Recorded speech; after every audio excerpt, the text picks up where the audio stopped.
My name's Tressa Moeller. Today is August 23rd at 8 o'clock in the morning, and I will be doing a chest tube video.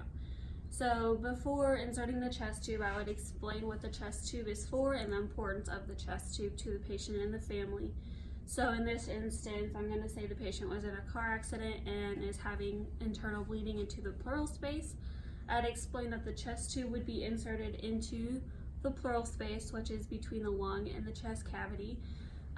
This will help facilitate drainage of the excess blood, air, or extra fluids that is gaining or going into the pleural space. That's not supposed to be there.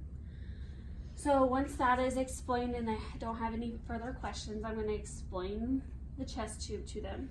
So this first compartment here is going to collect any drainage coming from the pleural space.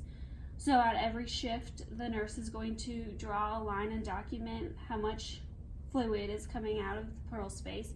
They're going to mark it with a black Sharpie with an initial date and time of when they documented that. Then you're going to have a water seal. This just looks at the tidal volume of every breath of the patient and a respiratory rate. And then you can also hook these pleural vacs up to suction. Depending on the doctor's order, sometimes you hook it up to suction and sometimes you don't. It just helps facilitate more draining depending on the situation. So you can control this knob by how much suction you're wanting.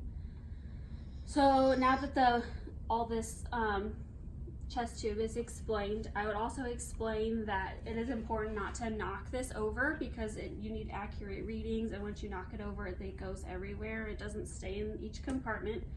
This chest tube will never be emptied.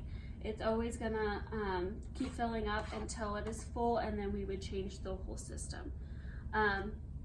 Also, it is very important not to tug on the chest tube. Some doctors secure it and some do not.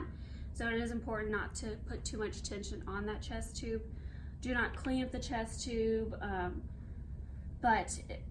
they need to make sure that they call for assistance going to the bathroom or anything like their ADLs that they need to get up and move forward just to make sure this chest tube stays secure.